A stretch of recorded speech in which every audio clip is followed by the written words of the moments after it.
Saya Tifal Solesa melanjutkan Kompas Petang, Saudara. Jaksa Agung Sanitiar Burhanuddin memastikan produk bahan bakar minyak milik PT Pertamina Persero yang dipasarkan saat ini sudah sesuai dengan standar. Ia memastikan stok BBM pada periode 2018 hingga 2023 yang menjadi fokus penyidikan dalam kasus korupsi tata kelola minyak mentah sudah tidak ada lagi di pasaran. Kasus dugaan korupsi tata kelola minyak mentah di Pertamina memengaruhi persepsi publik usai disebut-sebut salah satu modus yang dipakai oleh pelaku dengan mengoplos BBM dengan kualitas lebih rendah. Namun Jaksa Agung Sanitiar Burhanuddin meminta masyarakat tidak mudah terprovokasi dan tidak khawatir untuk membeli produk Pertamina. Ia memastikan penyidikan kasus korupsi tata kelola minyak mentah dan produk kilang pada PT Pertamina, subholding dan kontraktor kontrak kerja merupakan penyidikan untuk periode 2018 hingga 2023. Jaksa Agung bilang BBM pada 2024 hingga saat ini sudah sesuai standar. Bahan bakar minyak sebagai produk kilang yang didistribusi atau dipasarkan oleh PT Pertamina saat ini adalah baik, ya, dalam kondisi yang baik dan sudah sesuai dengan spesifikasi, tetap tidak terkait dengan peristiwa hukum yang sedang disidik. Masyarakat untuk jangan ragu, ya, melakukan atau menggunakan bahan bakar yang dibuat oleh Pertamina, dan itu pasti jaminan mutu, bukan iklan. Di lain pihak, Direktur Utama PT Pertamina Persero, Simon Aloysius Mantiri bilang dugaan korupsi tata kelola minyak mentah dan produk kilang pada PT Pertamina Subholding dan kontraktor kontrak kerja sama tahun 2018 hingga 2023 menjadi momentum bersih-bersih dalam tata kelola dan distribusi di Pertamina. Ia juga bilang Pertamina akan mengumpulkan data uji bahan bakar dari Lemigas pada periode 2018 hingga 2023. Momentum ini juga menjadi momentum bagi kami untuk terus semakin introspeksi diri dan tentunya melihat apabila ada area atau celah untuk kemudian kita semakin meningkatkan tata kelola perusahaan agar jauh lebih baik ke depan. Selanjutnya juga tentunya kami akan kumpulkan data yang sudah bersama-sama kita lakukan pengujian dengan Lemigas untuk produk-produk Pertamina pada periode itu.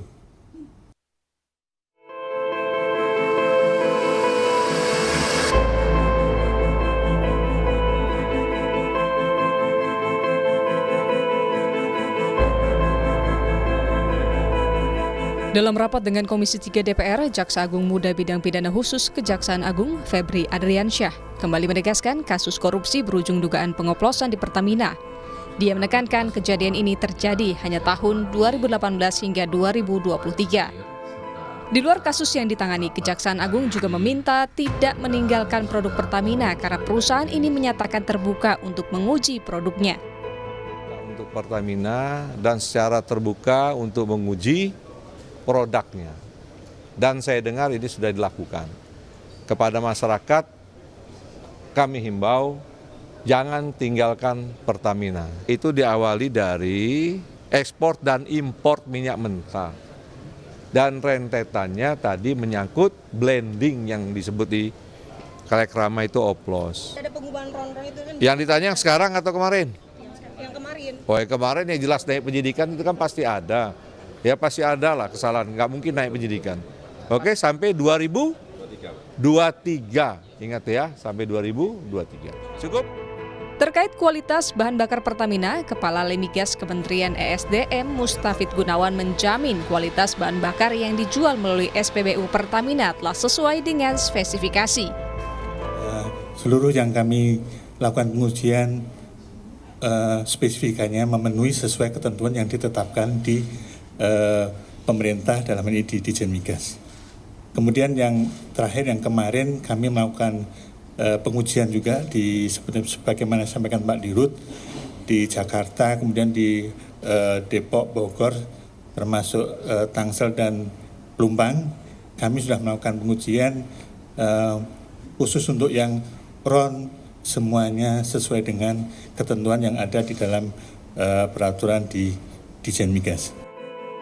Sementara itu, Forum Indonesia untuk Transparansi Anggaran, FITRA, mendorong pengusutan kasus dugaan korupsi di Pertamina dilakukan menyeluruh dan tidak berhenti pada 9 tersangka. Konteks kasus yang ini gitu ya, Fitra juga memberikan rekomendasi gitu ya yang cukup, yaitu tadi ya mungkin juga melibatkan PPATK gitu ya dalam melakukan penyelidikan tentang aliran uang, karena jangan sampai berhenti di 9, bisa jadi pemainnya lebih besar. Karena ini kan tadi ya kasusnya ini tahun-tahun sebelumnya juga pernah terjadi gitu dan cukup besar gitu. Publik menanti Kejaksaan Agung mengusut tuntas dugaan korupsi tata kelola migas di Pertamina usai 9 orang ditetapkan sebagai tersangka korupsi tata kelola minyak mentah dan produksi kilang periode 2018-2023. Tim Liputan, Kompas TV.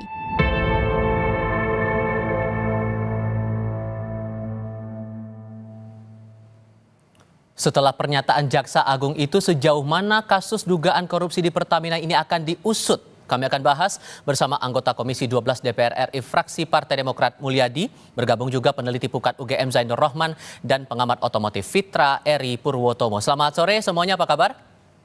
Sore. Kita mau fokus dulu ke pernyataan Jaksa Agung hari ini yang bilang bahwa produk Pertamax itu sudah sesuai standar. Kemarin Jampidum setelah raker dengan Komisi 3 juga bilang ke publik jangan tinggalkan produk Pertamina. Menurut Anda, Mas Fitra, sebagai konsumen ini sudah cukup memuaskan tidak? Iya, terima kasih.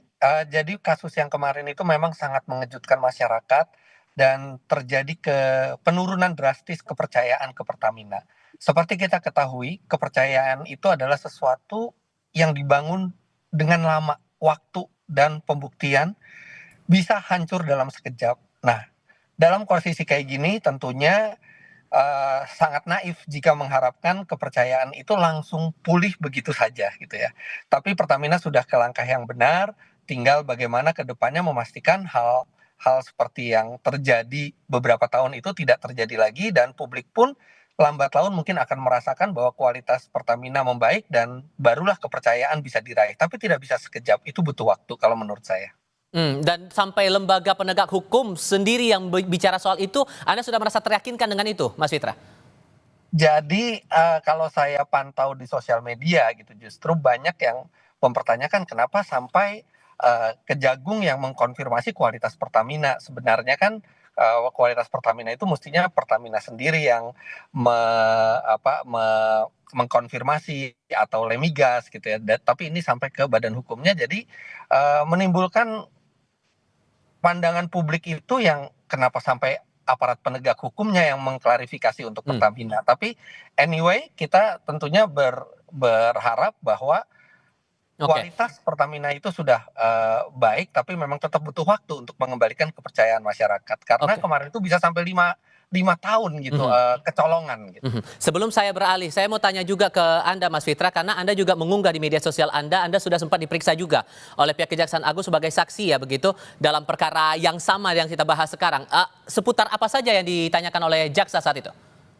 Ya baik, saya tidak bisa memberitahukan detail dari pertanyaan jaksa, tapi yang jelas pertanyaannya seputar keahlian saya di bidang otomotif dan mesin serta pengaruh bahan bakar ke mesin. Jadi tidak terkait dengan tindak korupsinya, tapi lebih ke pengaruh bahan bakar ke mesin mobil. Pak Mulyadi, dengan pernyataan Jaksa Agung hari ini, kemarin Jampitsus juga menyatakan hal yang warnanya kurang lebih sama. Menurut Anda, itu sudah cukup untuk mengembalikan trust kepada publik untuk bisa menggunakan produk Pertamina itu? Oh ya, sebenarnya begini. Dari awal kan saya sampaikan bahwa kasus korupsi ini adalah kasus yang terjadi pada 2018 dan sampai 2023. Jadi tempus delicti-nya itu adalah sudah berlalu kan, sudah dari 2018 sampai 2023.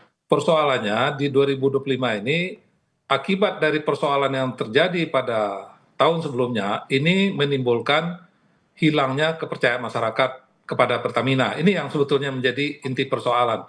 Maka dari itu pemerintah dan berbagai pihak meyakinkan bahwa pada saat ini kualitas dari produk Pertamina sudah sesuai dengan spek.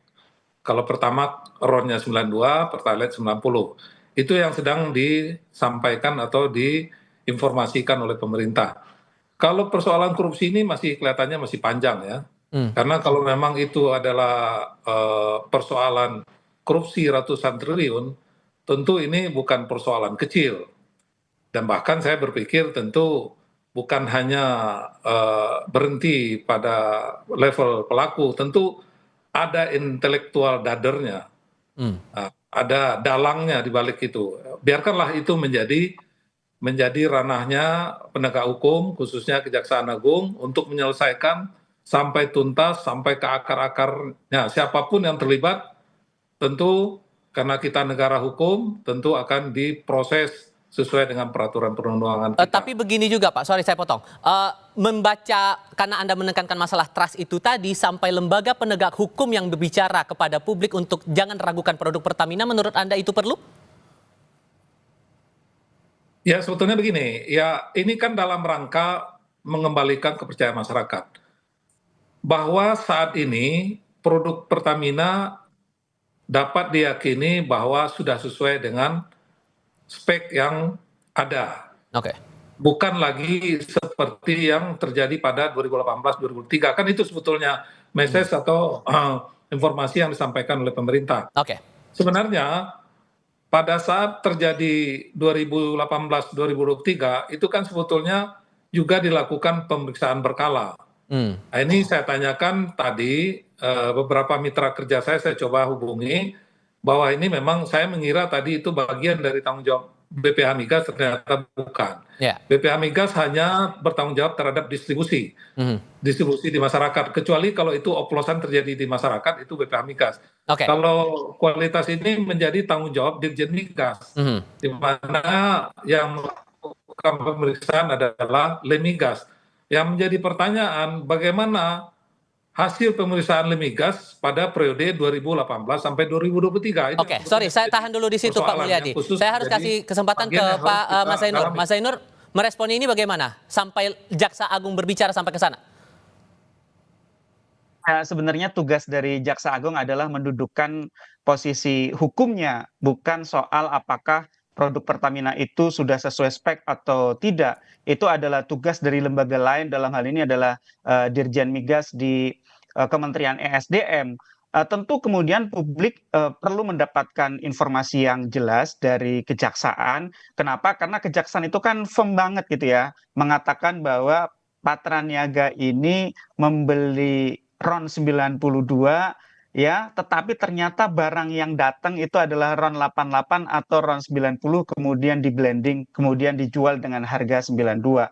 Nah, menurut saya itu adalah beban pembuktian yang wajib untuk dibuktikan oleh kejaksaan nanti di depan persidangan. Yang kedua adalah saya melihat perkara ini perkara yang jauh lebih besar dari isu blending atau oplosan. Ini adalah isu mafia migas yang telah bercokol di industri migas kita selama puluhan tahun, tetapi ini kemudian banyak tertutup dengan isu blending atau oplosan. Kita tidak mendengar misalnya perkembangan dari kejaksaan ketika misalnya menjelaskan broker-broker yang kemudian mendapatkan pekerjaan karena niat jahat dari orang-orang di PT Pertamina Patraniaga ini. Jadi kasus posisinya adalah ada penurunan produksi kilang dalam negeri yang disengaja untuk timbulnya kebutuhan impor. Nah, itu sudah satu niat jahat tersendiri. Yang kedua adalah kemudian impornya itu dilakukan dengan persekongkolan, harganya ditentukan, pemenangnya ditentukan, tidak menggunakan tender secara sehat gitu ya. Dan kemudian juga ada melalui broker. Nah, broker ini mendapatkan keuntungan material triliunan rupiah. Nah, broker inilah yang menurut saya sudah dari lama beroperasi, termasuk ketika waktu itu Petral itu dipersoalkan secara luas oleh KPK, oleh kejaksaan, oleh publik. Tapi ternyata kemudian ini terulang lagi di kemudian hari. Aktor-aktornya masih sama saya lihat gitu ya. Nah, ini menurut saya tidak mendapatkan porsi cukup banyak di dalam penjelasan-penjelasan dari kejaksaan. Nah, publik ingin apa, Mas? Ingin ke depan agar ya ini tikus-tikus atau mungkin belut-belut listrik yang makan uang dari importasi yang kemudian penuh dengan persekongkolan jahat itu bisa diberantas dengan total dan tidak terulang lagi di masa depan. Jangan hanya sekadar ganti pemain. Nah, jadi menurut saya ini juga Oke, sorry saya potong di situ. Maka pertanyaannya sekarang dengan sudah keluar pernyataan itu dari dua pihak, Jaksa Agung dan Jampitsus, dan prosesnya di sisi lain juga tetap berjalan proses hukum di Kejaksaan Agung, Anda membaca arah pemeriksaan ini bakal kemana kemudian? Tapi jawabnya nanti ya Mas ya, kita lanjutkan di segmen berikutnya, usai jeda berikut ini. Sebelum menyinggung masalah proses hukum, saya kembali lagi ke Mas Fitra. Kalau Anda menangkapnya setelah ada pernyataan seperti ini demi mengembalikan trust konsumen, Mas Fitra, atas produk-produk dari Pertamina ini, cara membangun trust itu harus apa lagi setelah yang dilakukan sekarang? Perlukah untuk buka laporan mungkin atau kotak aduan masyarakat semacam itu, Mas Fitra? Jadi begini, kalau di masyarakat saya hanya bisa berbicara di level konsumen ya, karena saya yang melihat langsung sosial media dan saya juga merasakan di level masyarakat, mereka bukan hanya tidak percaya, tapi ada rasa sakit hati. Sakit hati ketika mereka merasa membeli BBM RON 92, mereka beranggapan mereka mau mendapatkan RON 90 walaupun itu di kurun 2018 sampai 2023. Nah, kemudian sakit hati berikutnya adalah korupsi yang begitu besar, yang mencapai ratusan triliun, sehingga tidak hanya butuh bahan bakar yang berkualitas sesuai spesifikasi bagi masyarakat untuk dalam tanda kutip memaafkan Pertamina gitu ya, tapi juga dilihat bagaimana pembongkaran kasus ini benar-benar sampai ke akar-akarnya, karena ini bukan semata-mata masalah kualitas bensin saja di publik, tapi ini ada kepercayaan dan kecintaan terhadap Pertamina yang tercederai berat di sini, kalau menurut saya. Oke. So kalau dengan pernyataan yang sudah dikeluarkan Jaksa Agung ini, Mas Zainur, arahnya pemeriksaan atau penyidikan lanjutannya bakal gimana kemudian? Ya, saya sih percaya pelakunya lebih banyak dari yang sudah ditetapkan sebagai tersangka ya, Mas Tifal ya. Ini kan baru 7 plus 2 ya. Padahal ini kan kita tadi misalnya mendengarkan dari Pak Mulyadi, selama ini bagaimana kinerja dari lembaga pengawas, misalnya Lemigas atau lembaga-lembaga pengawas lainnya. Apakah mereka menjalankan tugas dan fungsinya atau tidak? Masa iya kecolongan lamanya 5 tahun? Kalau 5 tahun sepertinya bukan kecolongan lagi gitu kan. Yang kedua, saya pikir ini juga perlu diuji. Ya misalnya menurunkan produksi kilang, itu kan butuh persetujuan-persetujuan para pejabat. Siapa saja yang kemudian memberikan persetujuan. Kemudian menolak produksi minyak dalam negeri, produksi dari K3S. Itu siapa yang kemudian turut serta di dalam permufakatan jahat itu? Jadi kan produksi dalam negeri karena ditolak oleh Patra Niaga akhirnya diekspor. Nah, padahal sebenarnya itu memenuhi syarat karena diekspor kemudian ada biaya-biaya dan kemudian untuk impor juga ada biaya-biaya. Nah, semua biaya itu kan kemudian ditanggung oleh Pertamina Patra Niaga dan juga akhirnya ditanggung oleh negara dan masyarakat dalam tanda kutip karena ini kan adalah BUMN. Jadi menurut saya ini masih banyak sekali pihak yang harus diperiksa, harus diuji bagaimana tanggung jawab mereka di dalam menjalankan tugas. Dan menurut saya pendekatan yang paling efektif adalah follow the money. Siapa saja yang kecipratan uangnya gitu ya. Ini uang triliunan gitu ya.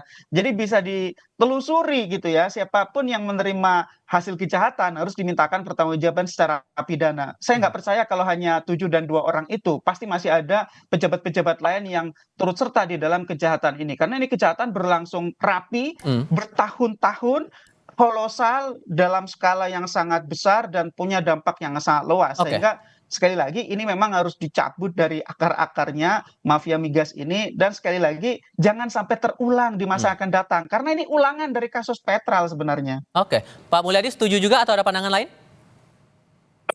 Saya sebetulnya belajar dari kejadian peristiwa ini. Bagi saya sebagai anggota DPR, khususnya sebagai anggota Komisi 12 yang membidangi sektor energi, ini harus kita jadikan sebagai sebuah momentum untuk melakukan perbaikan dalam tata kelola migas. Jadi artinya apa? Kalau memang ini dapat dibuktikan, nanti bahwa ini ada kerugian yang sampai ratusan triliun, berarti begitu lemahnya tata kelola migas kita sehingga bisa sampai kecolongan sampai ratusan triliun.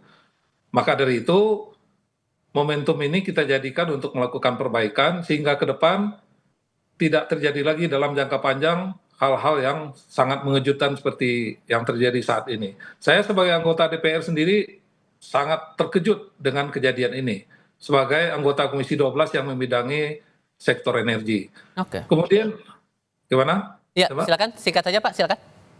Kemudian terkait dengan kepercayaan masyarakat, untuk mengalihkan kepercayaan masyarakat, karena Lemigas selama ini sudah membuat atau bertanggung jawab terhadap uji kualitas, saya mengusulkan ada juga lembaga-lembaga yang mungkin lebih independen, yang secara berkala dan mungkin dalam kuantitas yang lebih banyak, terus melakukan pengujian-pengujian. Walaupun kita semua sudah meyakinkan bahwa pada tahun 2025 ini, insya Allah, bahwa kualitas pertama produk Pertamina sekarang sudah sesuai dengan standar yang ada, tapi untuk meyakinkan masyarakat harus ada lembaga yang lebih independen yang bisa dipercaya oleh masyarakat, karena lembaga sebelumnya terbukti tidak mampu melaksanakan fungsinya secara baik. Itu sebetulnya intinya bahwa jangan sampai kembali masyarakat konsumen yang kembali dirugikan soal ini. Pak Mulyadi, Mas Zainur, Mas Fitra, terima kasih banyak sudah mau berdiskusi bersama kami. Saya selalu semuanya. Selamat sore.